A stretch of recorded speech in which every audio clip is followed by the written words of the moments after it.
Hello traders, how are you? कैसे हैं आप लोग? तो दोस्तों आइए आज के एनालिसिस चालू करते हैं।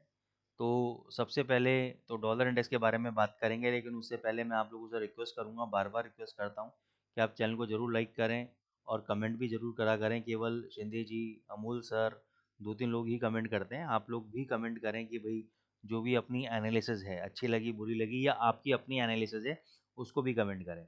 दूसरा, हमने अभी फ्री मेंटरशिप कर रखी है। तो जो भी व्यक्ति हमारे आईबी के अंडर में $500 का अकाउंट ओपन कराता है, तो जिसके हम पहले $50 चार्जेस लेते थे पर मंथ, उसको फ्री कर दिया हमने।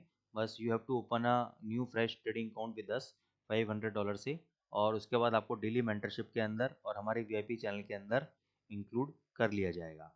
ठीक है। तो यहाँ पे अगर आप डॉलर इंडेक्स का मूवमेंट देखोगे, तो जैसा मैंने आपको कल बोला था कि भाई डॉलर इंडेक्स जो है एक साइडवेज जोन के अंदर आपका चल रहा है। ठीक है, डाउनफॉल में है। डाउनफॉल के बाद साइडवेज जोन है। अब साइडवेज जोन के बाद मैंने बोला था कि एक बार बाउंस बैक आ सकता है। तो ये वो एरिया है जहां तक ये बाउंस बैक आपका देगा। इसको भी तोड़ सकता है और इसको भी टैप करने ऊपर आ सकता है। तो यहाँ तक भी टैप करने ऊपर आएगा तो भी मेरे को ऐसा नहीं है कि भाई मैं बुलिश हो जाऊंगा। उस वक्त स्ट्रक्चर क्या बनेगा कि मान के चलो पहले ये वाला एरिया को टैप करके थोड़ा ब्रेक करा, ठीक है, फिर थोड़ा सा पुल बैक लिया, फिर यहाँ पे हम देखेंगे कि करेक्शन जो लेगा इस पॉइंट से लेकर इस पॉइंट के बीच में हम एक रिट्रेसमेंट ड्रॉ करेंगे, और उसके अंदर एक थ्योरी होती है, वो थ्योरी को मैच करेंगे। फिर समझेंगे कि इसने रिवर्सल है या खाली ये रिट्रेसमेंट है। तो उसके बेसिस पे पता लगेगा डॉलर इंडेक्स ऊपर जाएगा या नीचे जाएगा। तो फिलहाल के लिए डॉलर इंडेक्स नीचे है क्योंकि फंडामेंटली वीक है। कल इंटरेस्ट रेट पॉलिसी है रात को 12:30 बजे, तो यानी कल भी पूरे दिन आपको कुछ नहीं पता लगेगा।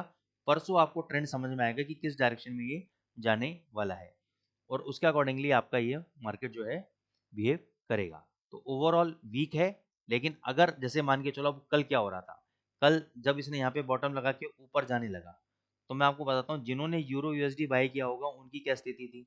उनकी स्थिति क्या थी, जिन्होंने ऊपर के लेवल पे 1660 के आसपास बाय कर लिया, वो यहाँ तक नीचे 1620 तक 40 पिप का उनको फॉल देखने को मिला। उनकी हार्ट बीट तेज हो गई। उनकी हार्ट बीट तेज हो गई कि भाई ये तो गया। लेकिन हुआ क्या, वापस देखो वहीं आ रहा है धीरे धीरे। क्यों? मैंने आपको क्या बोला था कि जब तक ये 1600 के लेवल, सॉरी, मेरा ये वाला चार्ट था, इससे आपको समझाता हूँ। ये वाला, जब तक ये 1600 के लेवल को ब्रेक नहीं करेगा, एक्चुअली 1540 का एसएल है, मैंने कहा था 1600 तक आपको पोजीशन ऐड करनी है, होल्ड करना है। अब करेंसी में सबसे बड़ा ड्रॉबैक यही है कि कई दिनों तक, 10-10, 15-15 दिन तक पोजीशन होल्ड कर लेगा। और दूसरा, वैसे भी दिसंबर का महीना है, इसमें तो वैसे भी मूवमेंट आपकी 20-22 दिसंबर तक ही रहेगी। आपकी गोल्ड में रहेगी 30-31 दिसंबर तक, और करेंसी में 20-22 दिसंबर तक रहेगी। उसके बाद 25 दिसंबर से तो वैसे ही बाजार 5 दिन के लिए बंद हो जाएंगे, 1 तारीख को खुलेंगे। ठीक है ना?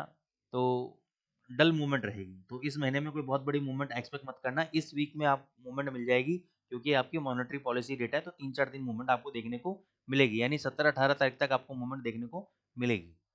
तो 1600 तक नीचे आया बाय करके चलो और पोजीशन को होल्ड करो। जीबीपी यूएसडी नीचे 3250 आता है, ये भी मैंने आपको बोला था तब भी बाय करना, सबसे बेस्ट बाइंग है। ठीक है। अब यूएसडी जेपीवाई पे आते हैं। यूएसडी जेपीवाई ऊपर जा रहा है। ठीक है। पहले इसका डेली चार्ट को समझते हैं। डेली चार्ट पे क्या किया है इसने? डेली चार्ट पे एक ट्रेंड लाइन को उसने तोड़ा है, ब्रेक किया है, एक चैनल को उसने ब्रेक किया है।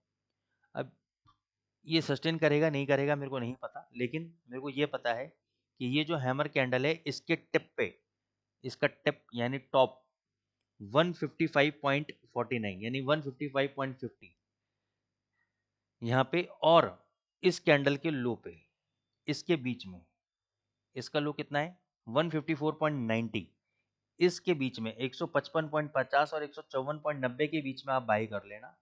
इस वाले का स्टॉप लॉस 154.30 का स्टॉप लॉस देना। मैं लिख देता हूँ, बाय बिटवीन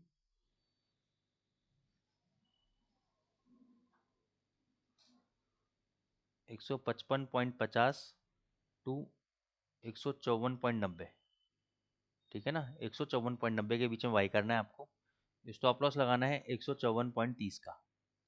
ठीक है। अब ये रेंज मैंने क्यों दी है आपको 60 पिप की, क्योंकि इंट्राडे के अंदर जब ये गिर रहा होगा तो आप वहां पे समझ पाओगे कि कहाँ पे सपोर्ट ले रहा है। तो अपनी समझदारी से सपोर्ट वहां पे ढूंढ के वहां पे बाय कर लेना। 54.30 का एसएल रखना। टारगेट आपके ये जो प्रीवियस हाई है, ये मैं बता देता हूँ, इसका जो लोएस्ट पॉइंट है 156.80-90 के आसपास आपको टारगेट मिल जाएगा। तो ये रणनीति रहेगी आपकी यूएसडी जेपीवाई के अंदर।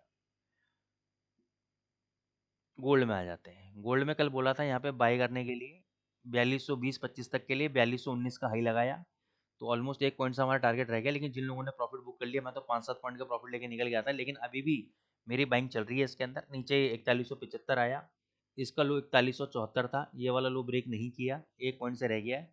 तो इसमें देखो तेजी है, ठीक है। क्यों तेजी है? अगर इंटरेस्ट रेट रिड्यूस हुआ तो ये भाग जाएगा, लेकिन अगर इंटरेस्ट रेट रिड्यूस नहीं हुआ तो एक बार ये 4100 तक गिर जाएगा, ये भी है। लेकिन fundamental is always superior then the technical when you talking about the currencies market, ठीक है ना। तो यहाँ पे तो आपके फंडामेंटल स्ट्रांग है, स्पेशली गोल्ड के लिए। तो गोल्ड आपका स्ट्रांग है, टेक्निकली कोशिश कर रहा है नीचे आने की, तोड़ रहा है, लेकिन बहुत ही अच्छी रिकवरी जल्दबाजी में दे देता है ये। तो इसको तो बाय ऑन डिप कैंडिडेट ही आप समझो।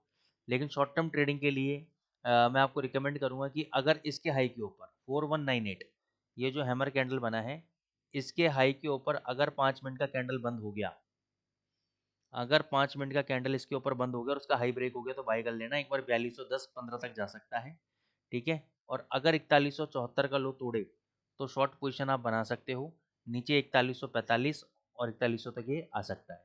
तो ये रणनीति रहेगी आपकी गोल्ड के अंदर, ठीक है। ओवरऑल मैं तो बाय ऑन डिप कैंडिडेट हूँ गोल्ड के अंदर। बीटीसी बाय कैंडिडेट है। डॉलर ने थोड़ा सा उछाल लगाया था कल, इसलिए नीचे आया था, लेकिन ओवरऑल तेज है। बाय करके चलो, 1,03,000 तक आपको कभी भी देखने को मिल सकता है। तो आई होप दोस्तों आपको एनालिसिस पसंद आ रही है, तो चैनल को जरूर लाइक भी करें, अपने दोस्तों के साथ शेयर भी करें, और कमेंट जरूर करा करें। आप अगर कमेंट नहीं करेंगे तो थोड़ी सी हमें दिक्कत आने लग जाती है, लेकिन आप कमेंट करेंगे तो अच्छा लगेगा। Thank you so much.